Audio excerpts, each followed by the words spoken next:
జయము బ్రహ్మదేవ. హే సచ్చిదానంద, హే సృష్టిపాలక, పాపి రావణుని అత్యాచారాల వల్ల పీడితులైన ఈ పృథ్వీ, ఋషులు, మునులు, దేవగంధర్వులంతా తమ సేవకై ఏతించారు. వీరిని రక్షించండి భగవాన్.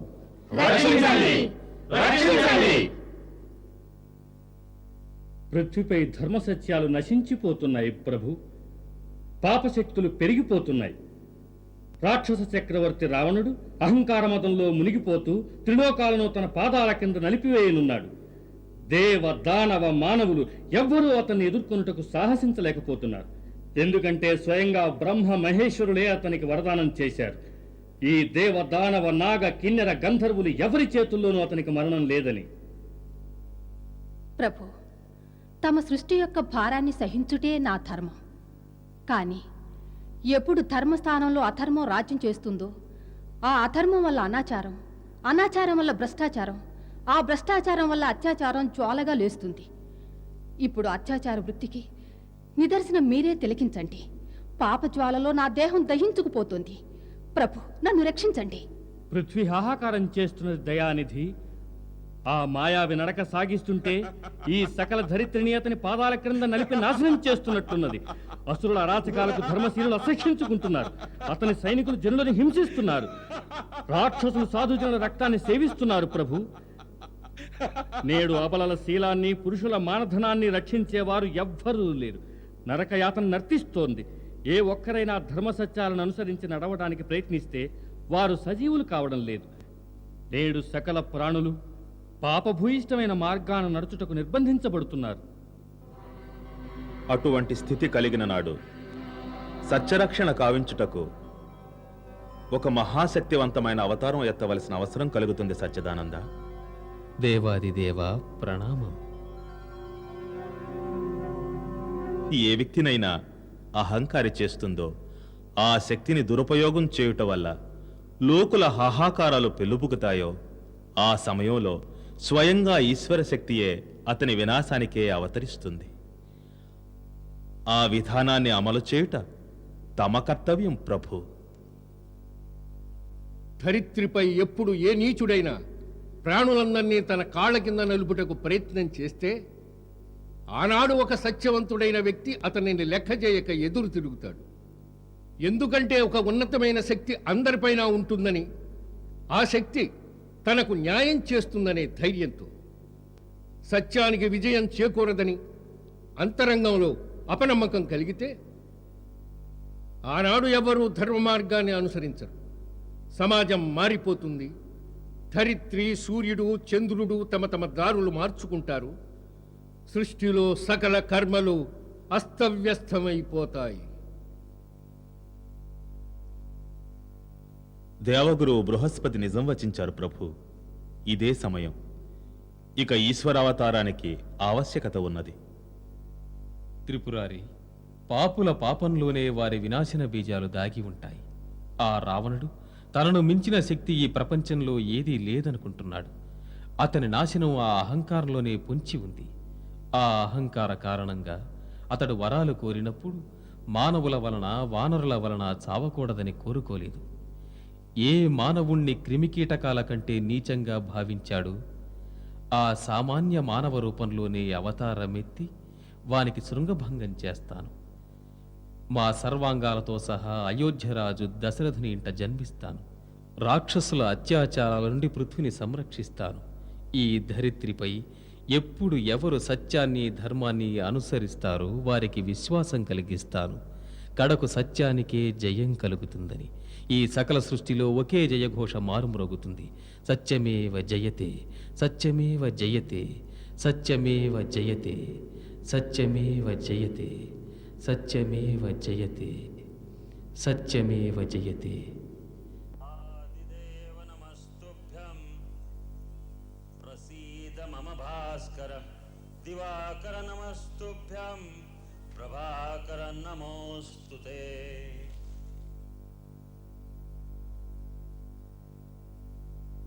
మహారాజు దశరథ, నేడు సూర్యదేవుడు ఉత్తరాయణంలో ప్రవేశిస్తున్నాడు. ఇది పరమ పవిత్ర ముహూర్తం. ఈ శుభముహూర్తంలో మీ కులదేవతలను నీవు ప్రార్థించినట్లయితే ఆశలు తప్పక నెరవేరుతాయి. గురుదేవా, తమ ఆశీర్వాదం వలన అపార వైభవం, సుఖ సమృద్ధి, కీర్తి సర్వం ఉన్నాయి. మాకు ఒక్కటే కొరత మనస్సును వ్యాకులం చేస్తోంది. ఏ సూర్యవంశంలో మహారాజు ఇక్ష్వాకు, దిలీప్, భగీరథుడు, రఘు, హరిశ్చంద్రుడు వంటి పరాక్రములు, యశస్సులు ఉండేవారో అలాంటి రఘుకులం దశరథునితో సమాప్తం అయిపోతుందా? ఇక మా తర్వాత పితృదేవతలకు తిలోదకాలు ఇచ్చేవారే ఉండరా? మహర్షి వశిష్ఠ, కులదేవుడైన సూర్యభగవానికి ఇదే మా స్థిర ప్రార్థన, ఇదే మా ఘోష. సూర్యవంశంలోని సూర్యుడు దశరథునితోనే అస్తమించకూడదు. ఇది మీకు తెలియదా గురుదేవా? ఏ స్త్రీ అయినా అమ్మ కాకుండా ఆ తల్లికసలు పూర్ణత్వం లేనే లేదని. ఏ మగువకైనా సరే సంతానం లేనిదే శూన్యమే గురుదేవా. ఈ మహిలో సకల సుఖాలు, వైభవాలు, రాజమందిర విలాసాలు ఆమెకు తృప్తినియ్యలేవు కదా. తమరు త్రికాల జ్ఞానులు గురుదేవా. మా మనోవ్యధను తమరు తెలుసుకోలేరా? మహారాణి కౌసల్య, దేవి కైకేయి, దేవి సుమిత్ర, ఇలా మీరు నిరాశ చెందరాదు. సూర్యభగవానుడు తమ మనోభీష్టమును తప్పక నెరవేరుస్తాడు. మీరు అతని కొరకై పుత్రకామేష్టి యాగాన్ని ఆచరించాలి. అయితే గురుదేవా, ఇందులో ఆలస్యం, తమరి యాగాన్ని నిర్వహించండి. మహారాణి, మేము ఆ యాగం నిర్వహించలేం. మీరు కాదంటే ఇంకెవరు నిర్వహించగలరు? అధర్వణ వేదం పూర్తిగా తెలిసిన ఋష్యశృంగముని దీనికి సమర్థులు తల్లి. ఈ యాగాన్ని వారి ద్వారా జరిపించాలి తల్లి. మరి వెంటనే వారిని పిలిపించండి గురుదేవా. యాగానికి ఆయత్తం చేయండి. కాదు దేవి కైకేయి, వారిని మహారాజు స్వయంగా అర్థించి ప్రార్థించి తీసుకురావాలి. గురుదేవా, వెంటనే వారి వద్దకు వెళ్ళటకు సిద్ధంగా ఉన్నాం. మేమిప్పుడే సుమంతులను పిలిపించి చెప్తాము. వారు సేనాపతిని ఆదేశిస్తారు. ఈ మహారాజుతో సహా వెళ్ళడానికి రథ, గజ, అశ్వ, పదబలాలు వెంటనే సంసిద్ధం చేస్తారు. మహారాజు నేడే బయలుదేరుతారు.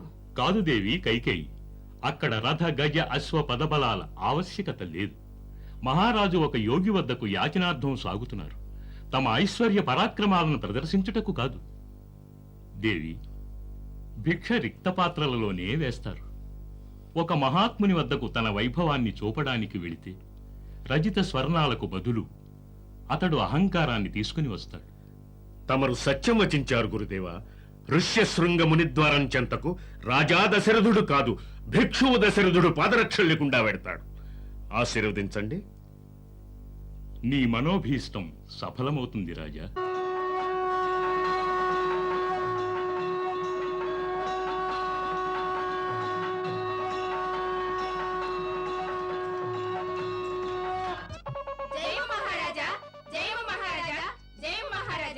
మహారాజా, మహారాణి కౌసల్య సుపుత్రుని కన్నారు. జయ మహారాజా.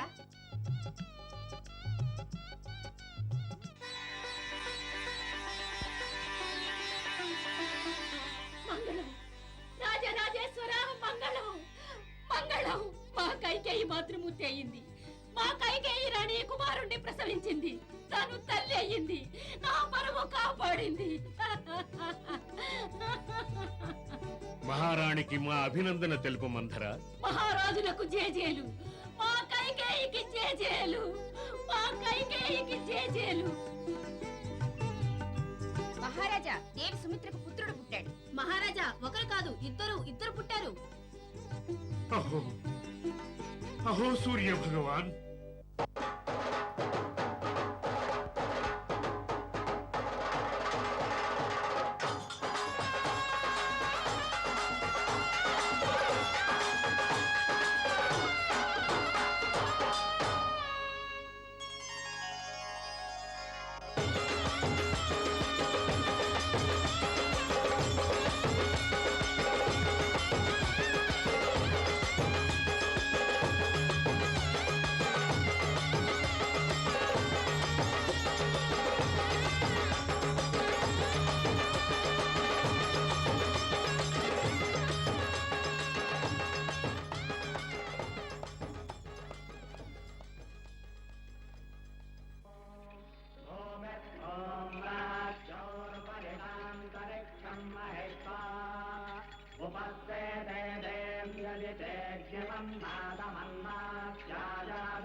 మహారాజా, ఇప్పుడు మీ నలుగురు రాకుమారులకు నామకరణం చేస్తాను. కౌసల్యానందుని నామం కేవలం 2 అక్షరాలు, కానీ దాని మహత్తులో ఈ అనంత బ్రహ్మాండమే ఇమిడి ఉంది. అఖిల విశ్వానికి ఆనందం చేకూర్చే సుఖదాముని నామం రామ.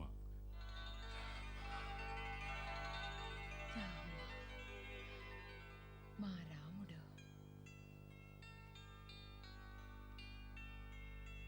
అయితే కైకేయీ సుతుని నామధేయం ఏమిటి? త్యాగమూర్తి, ధర్మస్వరూపి, సకల జగాన్ని భరించి పోషించే వ్యక్తి కైకేయీ కుమారుడు ఇలలో భరతనామధేయంతో విఖ్యాతుడవుతాడు. భరత. భరత.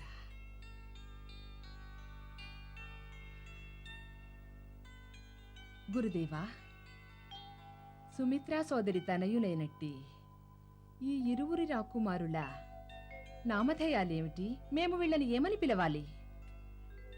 ఇతడు సమస్త లక్షణ సమన్వితుడు. ఇతని నామం లక్ష్మణుడు. లక్ష్మణుడు. లక్ష్మణ. ఇతడు కనిష్ఠుడు. కనిష్ఠుడే అయినా ఇతని నామం వింటే శత్రువులు అదిరిపడతారు. కనుక ఇతని నామం శత్రుఘ్నుడు. శత్రుఘ్నుడు. రామ. భరత. లక్ష్మణ. శత్రుఘ్న.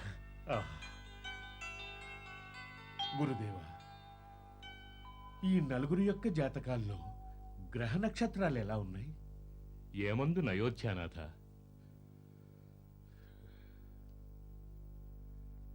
నలుగురు పుత్రులు 4 వేదతత్వాలుగా ఉదయించారు మీ రఘుకులంలో. ఏ దోషం, ఏ అవరోధం, ఏ అమంగళమూ లేదు ఈ నలుగురు మంగళమూర్తులలో. రఘువంశములోని సకల రాజన్యుల కంటే అమిత ప్రతాపులు, కీర్తివంతులు అవుతారు ఈ అన్నదమ్ములు. ఇంకొక యోగదృష్టి గోచరిస్తున్నది. అదేమిటి ధర్మమూర్తి? ఎలాగూ నలుగురు సోదరుల భాతృప్రేమ యుగ యుగాల వరకు ప్రశంసించబడుతుంది. ఇందులో విశేషమేమిటంటే, ఒకటి రామలక్ష్మణులు ఒక జంటగా, ఇక 2 భరత శత్రుఘ్నులు ఒక జంటగా, శరీరాలు వేరైనా ఒకే ప్రాణంగా కలిసి ఉంటారు. ధన్యురాలిని నా ఇరువురు తనయులు తమ పెద్దన్నల నీడల్లా ఉంటూ సేవ చేసుకుంటారు. ఆహా సచ్చిదానంద, ఆహా ఎన్ని లీలలయ్యా! జయహో ప్రభు, జయహో. ఈ జయజయాలు ఎవరికి పలుకుతున్నారు నాథ? అతనికి నా ఆరాధ్యుడైనట్టి శ్రీరామునికి. ఆహ్, బహుభవ్య సంబంధం మీ ఇద్దరిది. ఆయన మిమ్మల్ని పూజిస్తారు, మీరు వారిని. నాకు కూడా కలిగించండి వారి దర్శనం. ఆ లీలలు నేను దర్శిస్తాను. అదుగో చూడు, నీకు తక్షణం దర్శనం కలిగిస్తాను.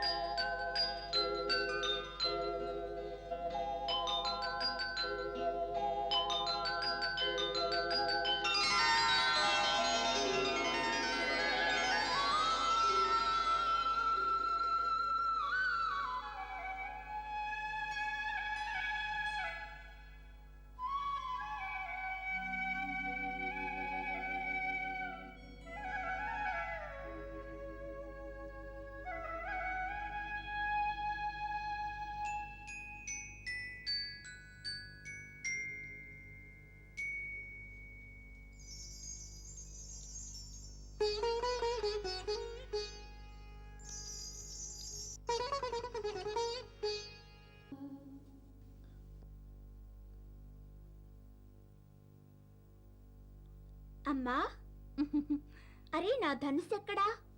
ప్రభాత వేళలో ధనుస్సెందుకు? వారందరూ మామిడి పళ్ళు కొడుతున్నారు. ఎవరెవరు? మన భరత లక్ష్మణ శత్రుఘ్నులు మన తోటలోనే మామిడి పళ్ళు కాశాయి. నేడు మేమంతా మా బాణాలతో వాటిని కొడతాం. ఎవరెక్కువ సాధిస్తారో చూడాలి. అలాగా, నీ వందుక ధనుసు పక్కనే పెట్టుకుని నిద్రించావు. అవును, నా ధనుసు అందించు. లేదంటే భరత లక్ష్మణ శత్రుఘ్నులు ముందుగా వెళతారు, ఫలాలు సాధిస్తారు. సందేహించకు, ఎవరూ ఇంత త్వరగా లేవరు. లేవకుంటే సరే తల్లి, నా ధనుసు నాకివ్వు. సరే బాబు, ఇదిగో నీ ధనుస్సు. కాని ఇప్పుడు కాదు, ఇప్పుడు నీకు చాలా పనులున్నాయి. ముందు స్నానధ్యానాలు చేసి భగవంతునికి నమస్కరించు, నీ పితృదేవునికి నమస్కరించు. పలహారం తిని తరువాత వెళ్ళు మామిడి తోటకు. ఇన్ని చెయ్యాలా అమ్మా? మరి ముందుగా ఎందుకు లేపలేదు? పొరపాటే, పద.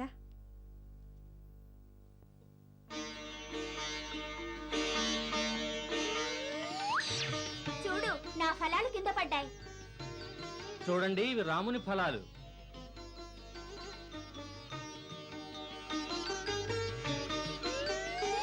చూడు, నా ఫలాలు కింద పడ్డాయి. ఇవి భరతుని ఫలాలు.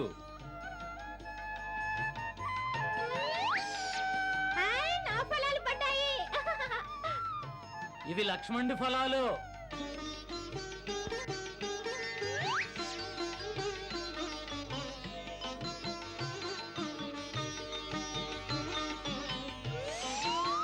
అవిగో నా బాణానికే పడ్డాయి. కాదు, అవి రాముడివి. కాదు, నాకే. కాదు, రాముడివి. కాదు, రాముడివి. కాదు, అవి నావి. అవి రాముడివి. కాదు, అదిగో చూడు. కాదు, అవి రాముడివి. అవి నావి. కాదు, రాముడివి. కాదు, కాదు, రాముడివి. నా బాణానికే పడ్డాయి. కాదు, రాముడివి. శత్రుఘ్నుని అడుగు. ఆహా, ఎంత ఆనందకరమైన దృశ్యం. ఎంతైనా ఈ ఆనందం కొన్నాళ్ల వరకే గదా, తర్వాత మనకెక్కడ లభిస్తుంది? ఏ? త్వరలోనే వీళ్ళు గురుకులానికి సాగనున్నారు. ఎప్పుడు? వసంత పంచమి నాడు. ఆనాడే ఈ చిరంజీవులకు యజ్ఞోపవీత సంస్కారం కూడా ఉంది. ఆ తరువాత వశిష్ఠుల ఆశ్రమానికి సాగిపోతారు. ఇంత తొందరగానా? ఈ చిరంజీవులు లేనిదే రాజమందిరం శూన్యమైపోతుంది.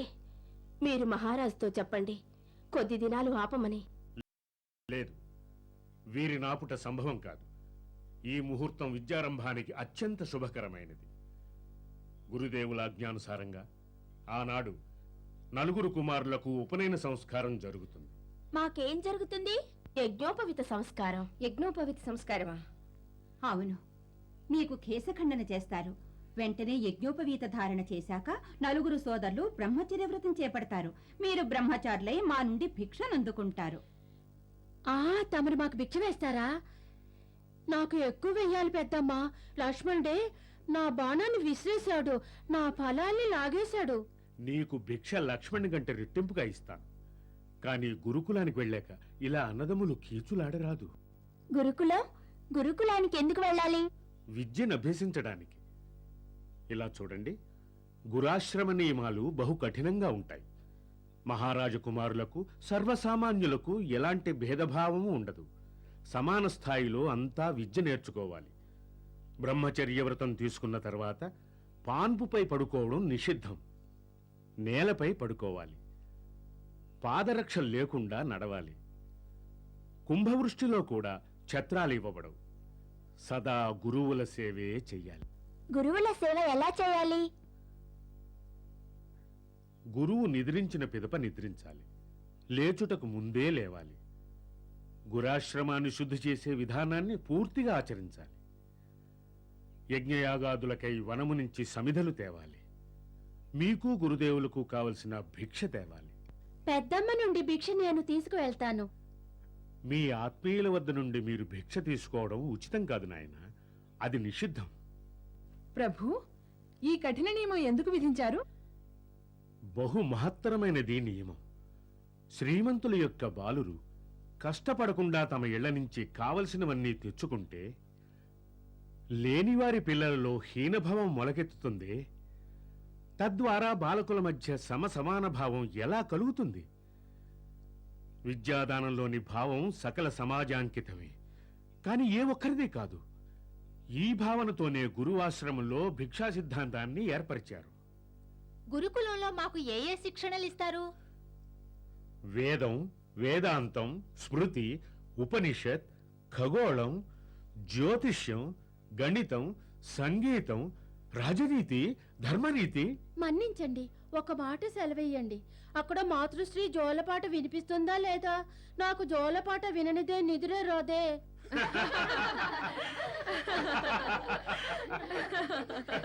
చూడండి, గురుదేవులు వశిష్ఠులు వీడి జాతక చక్రం చూసి అన్నారు, శత్రువులు కూడా అదిరిపడతారు వీని పేరు వింటే అని.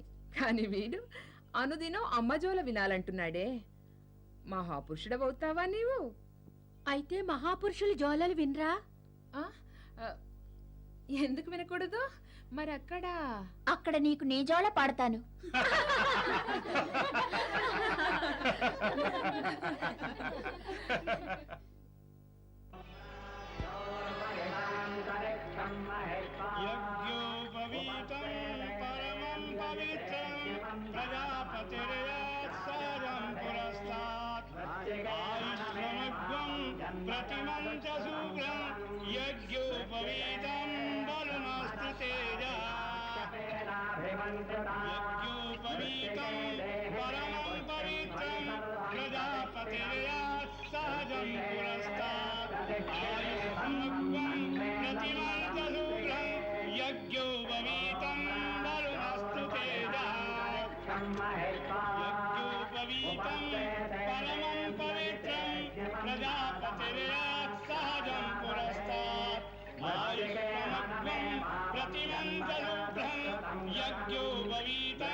బ్రహ్మచారి రామ, భరత, లక్ష్మణ, శత్రుఘ్న, మీరెవరికి బ్రహ్మచారులు?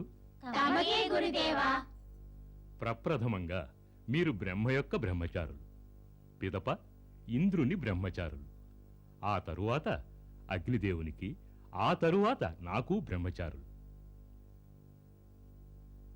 ఇప్పుడు నేను సూర్యదేవుని ఆజ్ఞానుసారం మిమ్మల్ని నా శిష్యులుగా స్వీకరిస్తున్నాను. గురువు శిష్యుల మధ్య సర్వదా ప్రేమ, విశ్వాసము ఉండాలి. మాలోని ఉత్తమ గుణాలు గుర్తించి వాటినే అనుసరించాలి. మా అవలక్షణాలు అనుసరించరాదు. ఇప్పుడు నా మొదటి ఉపదేశం గ్రహించండి. సత్యం వద, ధర్మం చర, మాతృదేవో భవ, పితృదేవో భవ, ఆచార్య దేవో భవ.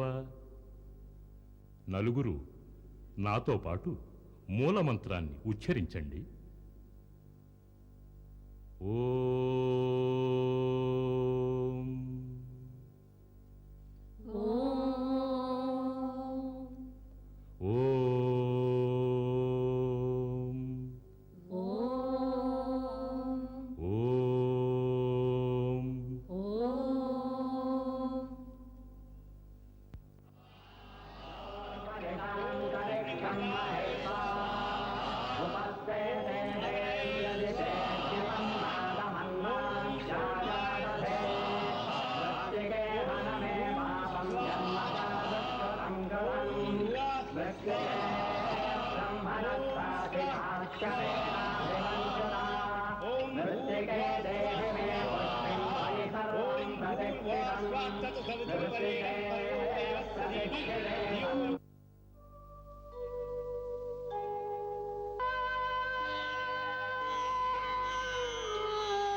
భిక్ష స్వీకరించాక బ్రహ్మచారులు ఎక్కడా ఆగరాదు.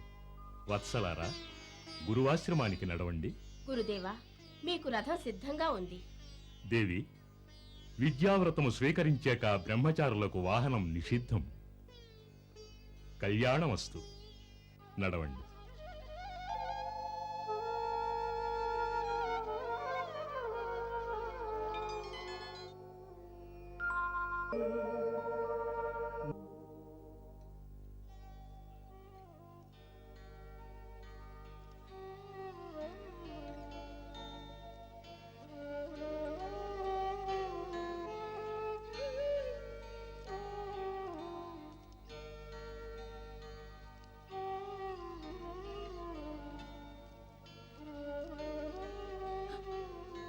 ఏమిటి స్వామి ఇది?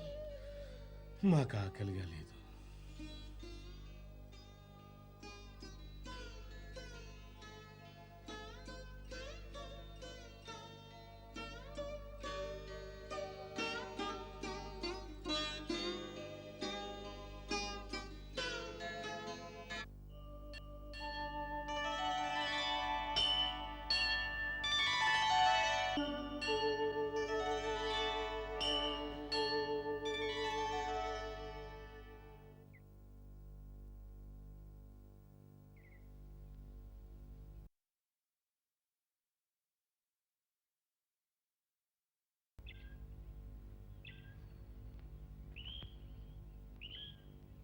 మీరంతా ఇక్కడకు విద్యాభ్యాసానికై వచ్చారు. కాని విద్య నేర్చుకోవడానికి ముందుగా ఒకటి అవసరం. మీ శరీరాలను ఆరోగ్యంగా ఉంచుకునే ఉపాయాలు తెలుసుకోవాలి. ఎందుకంటే అనారోగ్యానికి మీరు బలైతే, మీ శరీరాలు బలహీనమైతే ధ్యానాధ్యాయనాలు ఎలా చేస్తారు?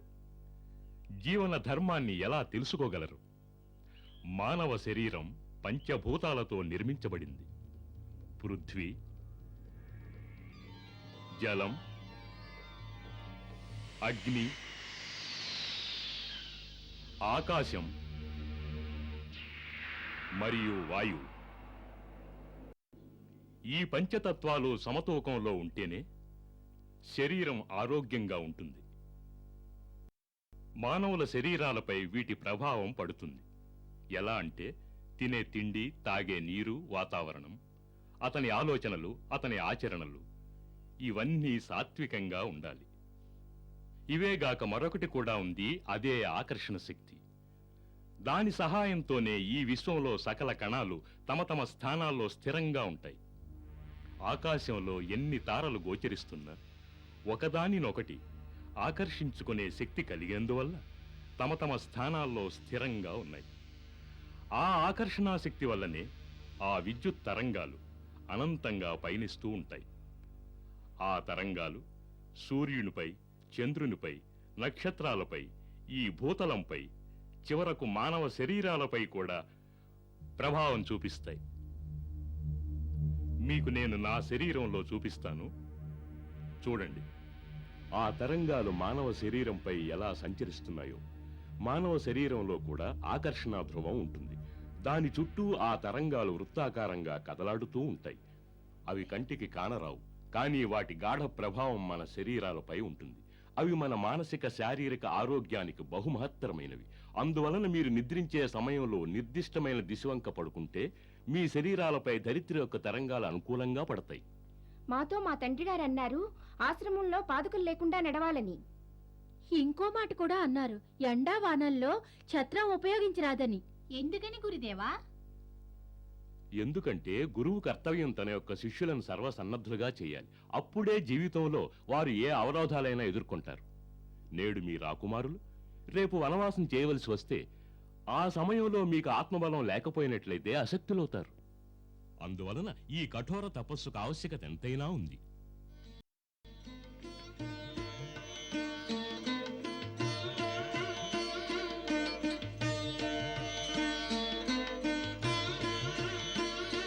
ఆగండి, ఇలా ఇవ్వండి చీపుర్లు.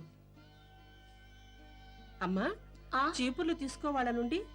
కాదు, మేమే ఊడ్చి శుద్ధి చేయాలి. ఇది గురుదేవుల ఆజ్ఞ గురుమాత. గురుదేవుల ఆజ్ఞ అయితే గురుదేవుల ఆశ్రమంలోకి వెళ్లి ఊడ్చండి. ఇది మాత ఆశ్రమం, కార్యస్థలం కాదు, విశ్రాంతి స్థలం ఇది. నాయన్లారా, మీరందరూ అలసిపోయి ఉంటారు. ఇలా వచ్చి కూర్చోండి, మీ అందరికి నేను క్షీరం తెస్తాను. మేము క్షీరం తాగలే, మాకు పనుంది గురుమాత. అలాగా, ఏమిటా పని? కపోతాలకు గింజలు వేయాలి. ఇక్కడ ఒక కుందేలు కాలికి దెబ్బ తగిలింది. దాన్ని ఆచార్యుల వద్దకు తీసుకువెళ్లి ఔషధం వేయించాలి. అలాగలాగే. ఒక లేడి కూన ఉంది కదా, అది తల్లి లేడిని బాధిస్తుంది. ఆహారం తింటం లేదు. దాన్ని గోశాలలో బంధించి రావాలి. అలాగా, చాలా పనులున్నాయి మీకు చెయ్యడానికి. అది సరే, ఒక మాట చెప్పండి, మీ నలుగురికి అయోధ్య గుర్తుకొస్తుందా? బాగా గుర్తుకొస్తుంది. రాత్రి వేళ నిద్ర రావట్లేదు. ఓహో, అయితే నిద్ర రానట్లయితే ఒకటి చెయ్యండి. రాత్రి మీరు నా దగ్గరకు వచ్చి పడుకోండి. కాదు, మీ దగ్గరకు వచ్చి నేను పడుకోలేను. మీరు నాకు జోల పాడరు కదా. అక్కడ ఈ బ్రహ్మచారులకు ఎవరు జోల పాడుతున్నారట? రామన్నయ్య బహు చక్కగా జోల పాడతాడు. అచ్చం అమ్మలాగనే. రాముడా?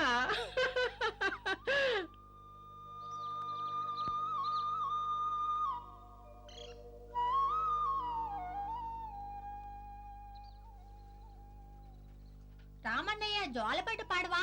ముందు భరతుడి చేతి కట్టు కట్టి తరువాత జోల పాడతాను. నాకే బాధ లేదు, నా గురించి ఆలోచించొద్దు. భరత, నీకే బాధ లేదు. నాకు మా అమ్మ గుర్తుకొస్తుంది. నాకు మా అమ్మ గుర్తుకొస్తుంది. రామన్నయ్య, నాకు అమ్మ గుర్తుకొస్తుంది. నాకు మా అమ్మ గుర్తుకొస్తుంది. అవును రామన్నయ్య, అందరికీ అమ్మలు గుర్తుకొస్తున్నారు. జోల పాడవా? అలాగే, నేను జోల పాడతాను.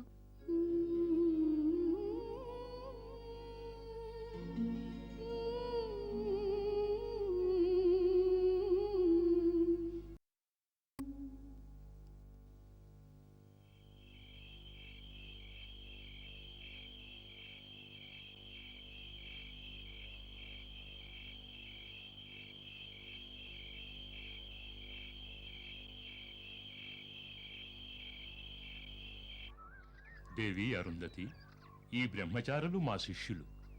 వీరి మీద వ్యామోహం సాగనీయరాదు. నేను వ్యామోహం ఎక్కడ సాగించాను స్వామి? నేను ఒక అమ్మగా కర్తవ్యం నిర్వహిస్తున్నానంతే. తమ తల్లులకు దూరంగా ఉన్న చిన్నారి పిల్లలు దినమంతా అలసి కుటీరానికి వచ్చినప్పుడు వారికి తల్లులు జ్ఞప్తికొస్తున్నారు. వారికి కాస్త మమకారం పంచటంలో తమ శిక్షణకు ఏ విధమైన ఆటంకమూ రాదు కదా. మేము మా శిష్యుల భవిష్యత్తు కొరకు ఇలా ఆలోచిస్తున్నాం.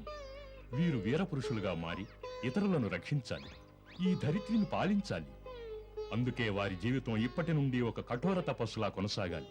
వారిని కర్మిష్ఠులుగా రూపొందించాలి. కర్మిష్ఠులు కానివ్వండి, కానీ పాషాణాలుగా మార్చకండి.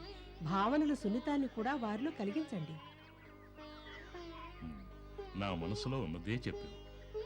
ఆ పసివాళ్లకు నీవు గురుమాతవు కదా, అందుకే ఈ కార్యాచరణ మేము నీకప్పగిస్తున్నాం. మేం కర్తవ్య కఠోరత్వాన్ని వారికి అందజేస్తాం. నీవు భావనల కోమలత్వాన్ని అందజేయి. ధన్యవాదం. నేను వారిచే సామవేద పాఠం మొదలెట్టిస్తాను. దానివల్ల వారి జీవితం నీరసం కానేరదు. దీనిలో సంగీత స్వరాలు ధ్వనిస్తాయి. అప్పుడే వారు పూర్ణపురుషులవుతారు.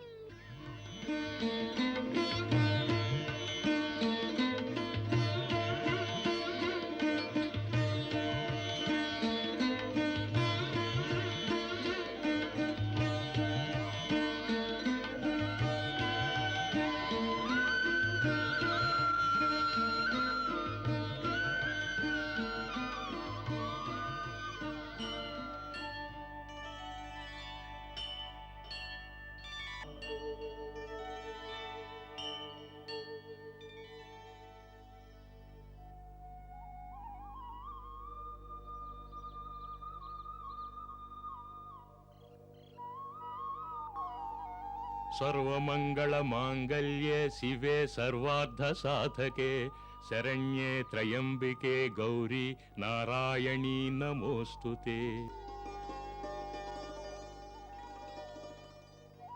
ప్రకృతిలో ఎన్నో శరీరాలున్నాయి.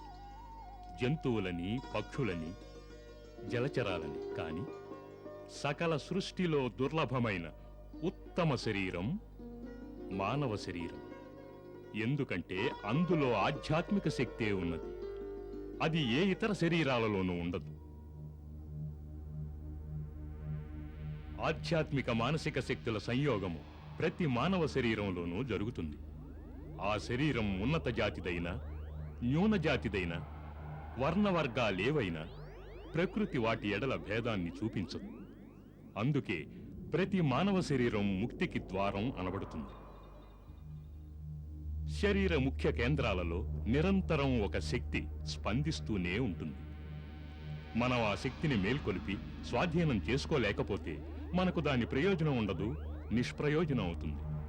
గృహంలో అన్నీ సమృద్ధిగా ఉన్నా లోభి ఆకలితో అలమటించినట్లవుతుంది. సకల మానవ శరీరాలలోనూ ఈ శక్తికి 7 స్థానాలుంటాయి. యోగాభ్యాసం వలన జాగృతి కలిగించవచ్చు.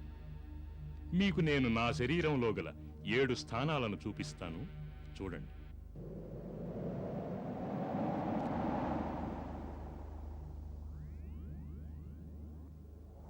మొట్టమొదటిది మూలాధార చక్రం. ఇది ఈ శక్తికి నివాస స్థానం. ఇక్కడ ఏ రూపంలో అది నివసిస్తుందో దాన్ని కుండలిని అంటారు. గురువు కృపా కటాక్షాల వలన ఈ శక్తిని ఇచటి నుండి కదిలించి 2వ కేంద్రం వరకు చేర్చవలసి ఉంటుంది. దీనిని స్వాధిష్టాను చక్రం అంటారు. మరల స్వాధిష్టాను చక్రాన్ని భేదించి ఈ శక్తిని ముందుకు నడిపించి ఈ 3వ చక్రానికి చేర్చవలెను. దీనిని మణిపుర చక్రం అంటారు. మరల మణిపుర చక్రాన్ని భేదించి ఈ శక్తిని ముందుకు సాగించి 4వ కేంద్రానికి చేర్చవలసి ఉంటుంది. దీనిని అనాహుత చక్రం అంటారు. ఇచటి నుండి విశుద్ధ చక్రం. తరువాత ఈ శక్తి అజ్ఞాతి చక్రాన్ని చేరుకోవాలి. అజ్ఞాతి చక్రం శ్వేతవర్ణంలో భ్రూయుగ మధ్య భాగంలో 2 కనుల నడుమ స్థిరంగా ఉంటుంది. దీనికి బీజమంత్రం ఓం ఓం.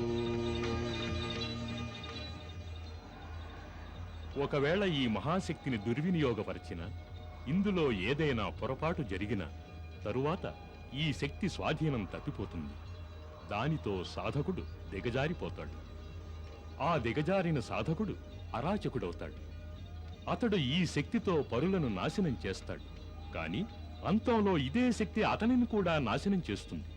అందువలన గురుదేవుల ఆజ్ఞా సహకారాలు లేకుండా ఈ అభ్యాసం చెయ్యకూడదు. ఈ మహాశక్తి మేల్కొన్న వెనువెంటనే అన్ని శరీర కేంద్రాలలోనూ అమితమైన తేజస్సు నిండుకుంటుంది. చెలరేగే గంగా ప్రవాహం లాంటి తేజస్సు కోటి సూర్యుల వలె ప్రకాశిస్తుంది. కుండలిని మునుముందుకు సాగుతున్నప్పుడు ఆ సాధకునిలో చైతన్యం నిలువెల్లా ప్రత్యేకానుభవం కలిగిస్తుంది.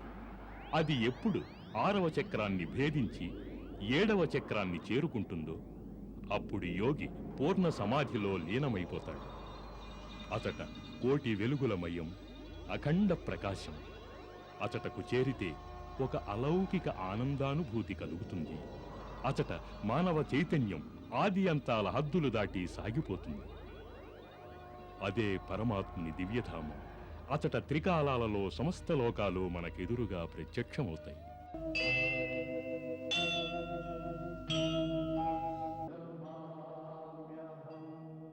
సూర్యవందనం వైజ్ఞానికమైనది, ఆధ్యాత్మికమైనది.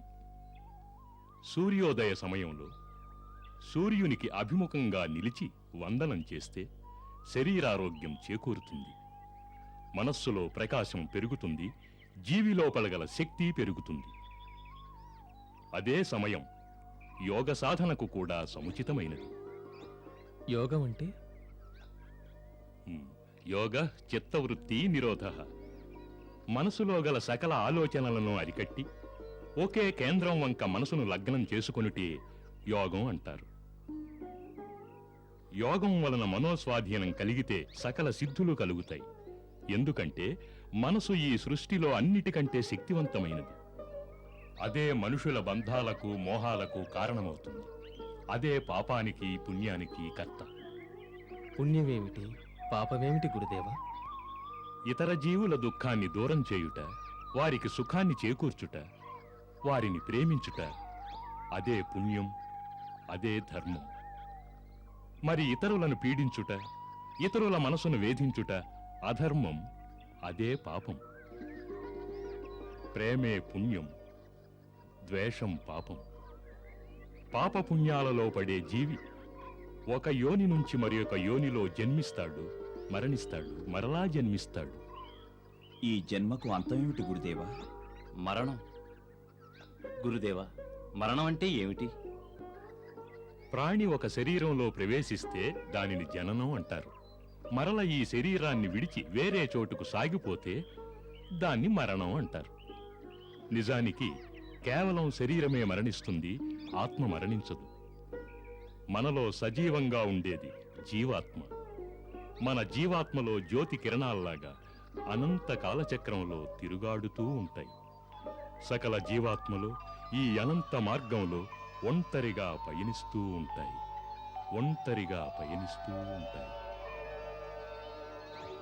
దారిలో జ్యోతుల వలె ఎన్నో లోకాలు, ఎన్నో గోళాలు ఎదురవుతాయి. అక్కడ మనం జన్మిస్తూ ఉంటాం. అక్కడ జన్మించి మనం ఇతర జీవులతో కలుస్తూ విడిపోతూ స్నేహ శత్రుత్వాలనే చెలగాటలాడుతాం. మరల ఒకనాడు అక్కడ శరీరాన్ని విడిచి మనం కాలచక్ర గమనంలో మరల ఒంటరిగా సాగుతూనే ఉంటాం. వీడిపోయిన వారి వ్యామోహం కొంత దూరం వరకు వెన్నంటి వస్తుంది. జీవి కొత్త కొత్త రూపాలను ధరిస్తూనే ఉంటుంది. కొత్త జన్మ పొందే వరకు అది ఎన్నో కొత్త కొత్త లోకాల నడుమ కొత్త కొత్త రూపాలతో ఒంటరిగా పయనిస్తూనే ఉంటుంది. దీనికి అంతం ఎక్కడ? అంతం కేవలం ముక్తిలోనే. ఏ మనిషి అయినా ముక్తిని పొందగలిగేది తన పాపపుణ్యాలకు అతీతుడైన నాడే. కారణం పాపపుణ్యాలు రెండూ సంకెళ్ళే. ఇను ఒకటి, స్వర్ణం ఒకటి. మానవుడు తన జీవితంలో కర్మ చెయ్యాలి కదా. ఆ కర్మ పాపం కావచ్చు, లేక పుణ్యం కావచ్చు. మరి ప్రాణి ఎలా తప్పించుకోవాలి ఈ బంధనాల నుండి? నీ సమస్య సరైనదే రామ. కర్మ చేయక తప్పదు. కాని ఆ కర్మ నిష్కామ కర్మ అయిననాడు ప్రతిఫలాన్ని ఆశించనదై ఉంటే ఆ జీవి కర్మఫలం నుండి విముక్తి చెందుతాడు. దీనికి రెండు దారులున్నాయి. ఒకటి భక్తి, ఇంకొకటి సాక్షీభావాన్ని అభ్యసించడం. అంటే కర్తగా అహంకారాన్ని వీడడం, కర్త తానైనా దూరంగా ఉండగలగడం. కర్త తానై కూడా దూరంగా ఎలా ఉండగలడు గురుదేవా? నా వద్దకు రా, నేను చెప్తాను.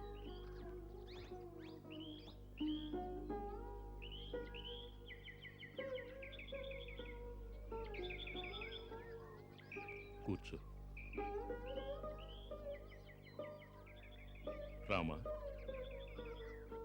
ఇప్పుడు నీ అంతరాత్మను ఈ శరీరం విడిచి నాతో రమ్మను.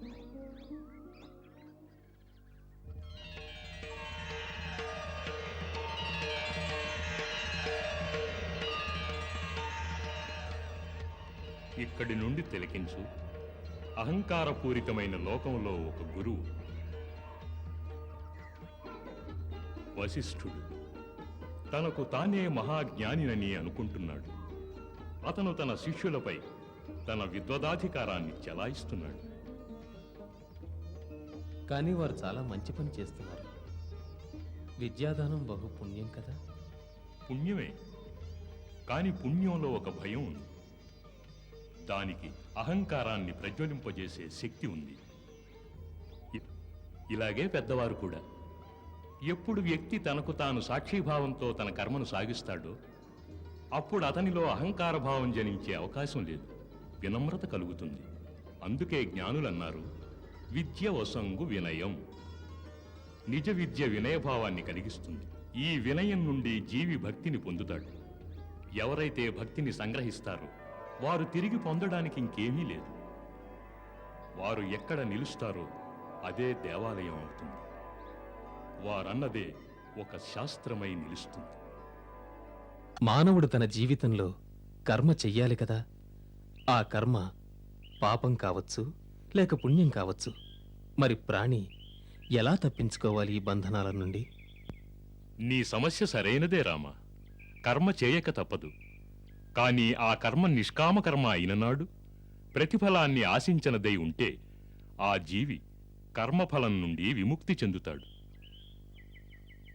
దీనికి రెండు దారులున్నాయి. ఒకటి భక్తి, ఇంకొకటి సాక్షీభావాన్ని అభ్యసించడం. అంటే కర్తగా అహంకారాన్ని వీడడం, కర్త తానైనా దూరంగా ఉండగలగడం. కర్త తానై కూడా దూరంగా ఎలా ఉండగలడు గురుదేవా? నా వద్దకు రా, నేను చెప్తాను.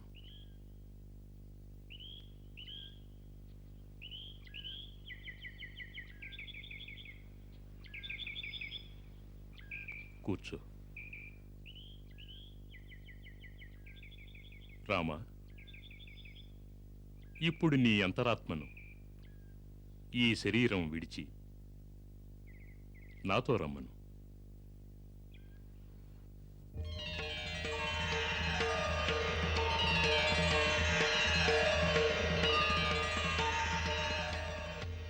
ఇక్కడి నుండి తిలకించు. అహంకారపూరితమైన లోకంలో ఒక గురువు, వశిష్ఠుడు, తనకు తానే మహాజ్ఞానినని అనుకుంటున్నాడు. అతను తన శిష్యులపై తన విద్వదాధికారాన్ని చెలాయిస్తున్నాడు. కానీ వారు చాలా మంచి పని చేస్తున్నారు. విద్యాదానం బహు పుణ్యం కదా? పుణ్యమే, కాని పుణ్యంలో ఒక భయం ఉంది.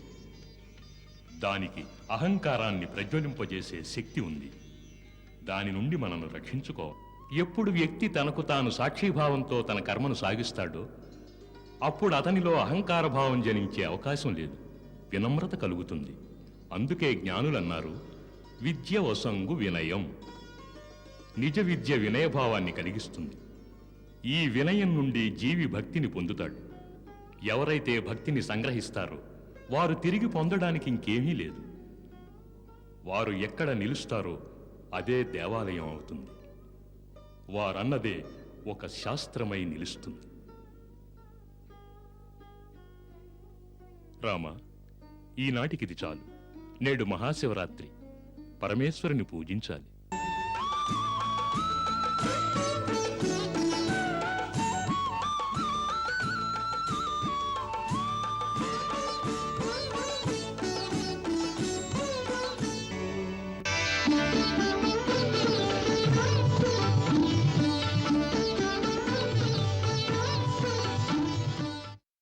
ప్రభు ఎంత మధురంగా వీణ వాయిస్తున్నారు.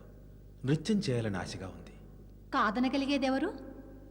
ప్రభు వీణ వాయిస్తారు, వారి భక్తులు నాట్యం చేస్తారు. ఇక మేము ఆనందిస్తాం.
వచ్చేసారా నాథ? అవును, మేము రఘువరుని దర్శించి వచ్చాము.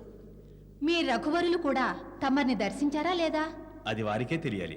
మేము మాత్రం వారిని దర్శించి వచ్చాము.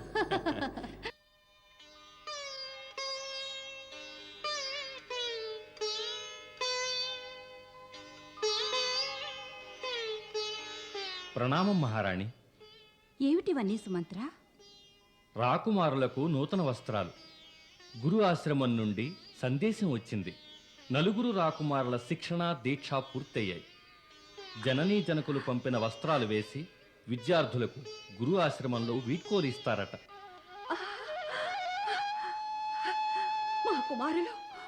మా కుమారులు అంత పెద్దవారయ్యారా? మహారాణి, సమయోచితంగా సర్వం మారాలి కదా. తమ ఆజ్ఞకై ఆశీర్వాదానికై వచ్చాను, బాలురను తెచ్చుటకు. వాళ్ళు వస్తున్నారా? మా కుమారులు తిరిగి వస్తున్నారా? ఆ ఆలోచనతో నా ధైర్యం దిగజారిపోతుంది. సాగండి, సాగండి సుమంత్ర. మా బిడ్డలను త్వరగా ఆశ్రమం నుంచి ఇచ్చటికి తీసుకుని రండి.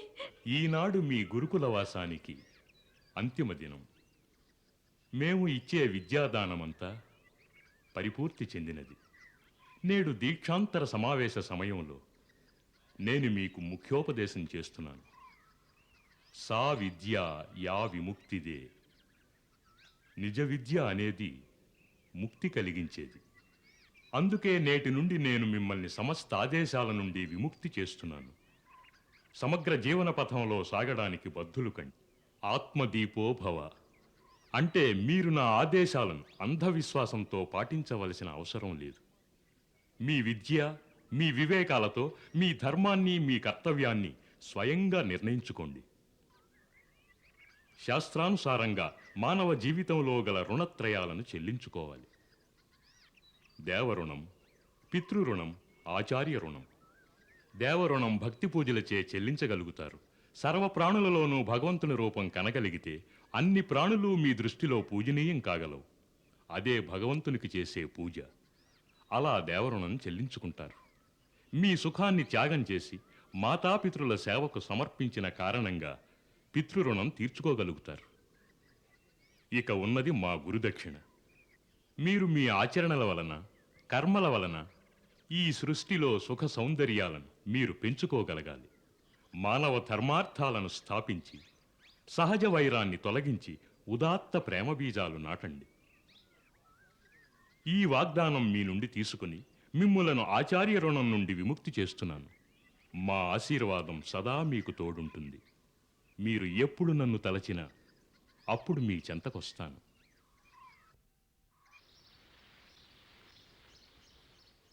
ఇన్ని వత్సరాలు తమ మమతానురాగాల్లో జీవించి సాగుతున్నాం. అందుకే మాదొక ప్రార్థన గురుమాత. ఈ చల్లని మమతానుభావాల నీడ మాకు సదా కావాలి. తెలిసి తెలియక ఇక్కడ మా వల్ల పొరపాట్లు జరుగుంటే మమ్మల్ని క్షమించండి. నువ్వు ఎలాంటి పొరపాటు చెయ్యలేదు రామా. సన్మోహనం చేసి సాగిపోతున్నావు. నేను నిన్ను మరచుట బహు కష్టం నాయనా. మహాదేవికి ప్రణామం.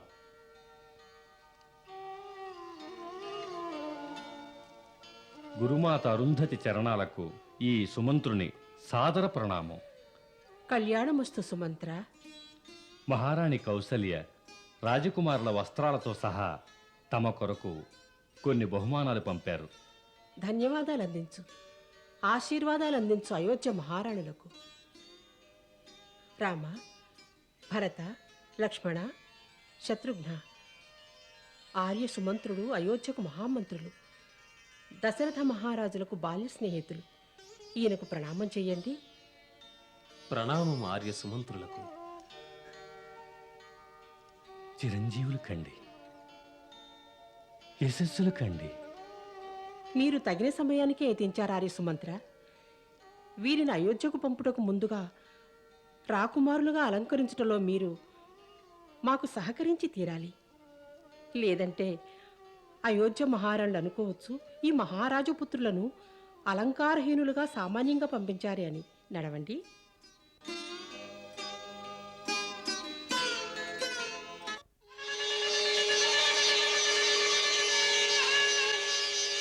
రాకుమారుడు రామచంద్రునికి, భరతునికి, లక్ష్మణునికి, రాకుమారుడు రామచంద్రునికి, భరతునికి, లక్ష్మణునికి, రాకుమారుడు రామచంద్రునికి, భరతునికి, లక్ష్మణునికి, రాకుమారుడు రామచంద్రునికి.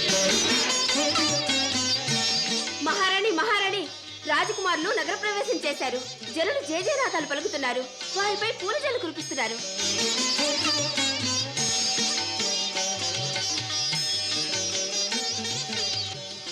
భరతుణ్ణి నేను చూసి వచ్చాను. బహు కష్ట ప్రయాసలతో. ఎంత పెరిగాడు, ఎంత పెరిగాడు, ఎంత పెరిగాడు! నిజంగానా? రాముడు ఎలా ఉన్నాడు? వాడు భరతుడి కంటే ఎత్తుగా ఎదిగి ఉంటాడే. నేను అసలు రాముడిని చూడలేదు. మన భరతుణ్ణి చూసి వచ్చాను. మన భరతుణ్ణి. మందిరంలోకి వచ్చారు. శ్రీరామచంద్రులు రాజమందిరంలోకి వచ్చారు. వచ్చేసారా? వారు రాజమందిరంలోకి వచ్చేసారా? అంతేగా అంతేగా. ఏమైంది? ఏమైంది మహారాణి? మేము వెళ్ళలేము. ఇంతటి ఆనందాన్ని మేమెలా తట్టుకోగలము? వెళ్ళి వాళ్ళని ఎలా చూడగలను? ఒకవేళ మా దృష్టి తగలొచ్చు.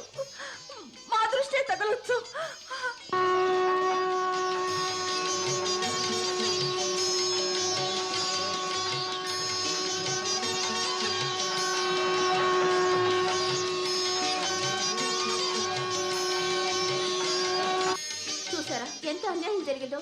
గురుదేవులు రాకుమారులను సూటిగా మహారాజు చెంతకు తీసుకెళ్లారు. వారికి రాజమాతలు గురుతే లేరా? మనం కుమారుల కోసం ఎంత ఎదురు చూస్తున్నాం? మనమే మహారాజుల వద్దకు వెళ్దాము.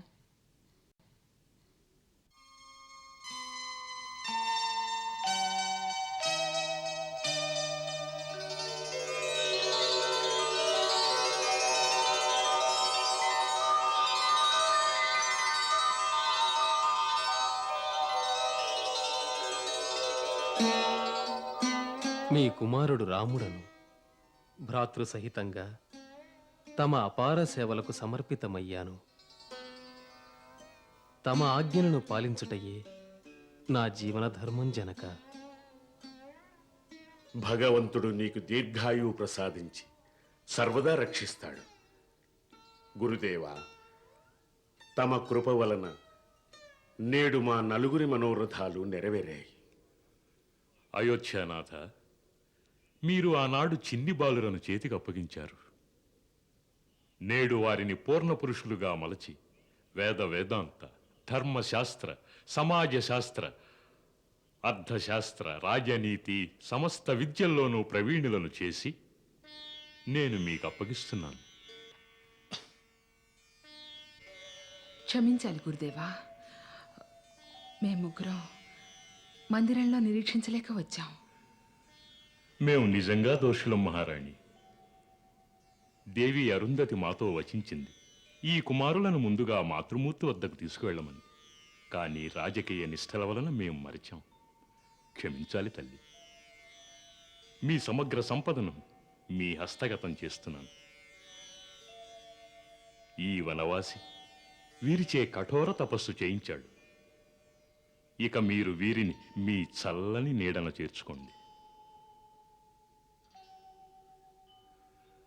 రామ, మాతృస్థానం ఈశ్వరుని కంటే గురువు కంటే అధికమైనది. ఎవరు భక్తిభావంతో మాతృచరణాలను సేవిస్తారో దేవతల సహితం వారిని పూజిస్తారు. తల్లి చరణాలలో కోటి స్వర్గాలు కొలువు ఉంటాయి. ఆ మాతృచరణాలకు వందనం చేయి రామా.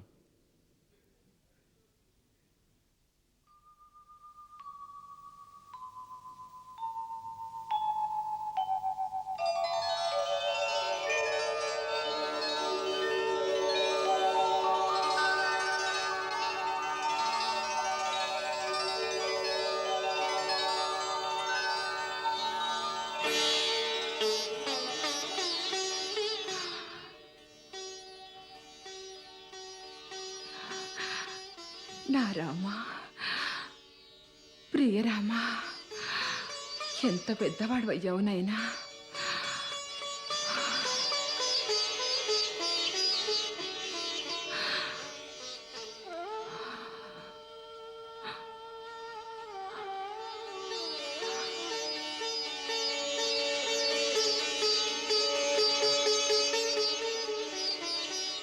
యుగ యుగాల దాకా సుఖంగా ఉండు.